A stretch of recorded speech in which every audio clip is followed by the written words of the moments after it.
মানুষ মারা যাওয়ার সাথে সাথে তাকে খাটের উপর থেকে নামিয়ে মাটিতে শোয়ানো হয়। এ ব্যাপারে অনেকজন অনেক মতবাদ প্রকাশ করেন। এটার কোনটা সঠিক? খাটের উপর থেকে মাটিতে নামানো সঠিক নাকি না নামালে কোনো অসুবিধা নেই? মানুষ মারা যাওয়ার পরে মৃত ব্যক্তির লাশ খাট থেকে নামিয়ে মাটিতে বা ফ্লোরেই তাকে শয়ে রাখতে হবে এমন কোনো বাধ্যবাধকতা নাই।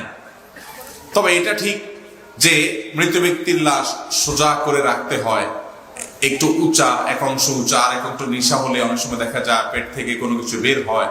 তো সেটা তো খাটেও হতে পারে, মাথার নিচে বালিশ দেওয়া বা অন্য কিছু দেওয়া, এগুলো যদি দেওয়া হয় তাহলে মুখ দিয়ে কোনো কিছু, নাক দিয়ে কোনো কিছু বের হতে পারে।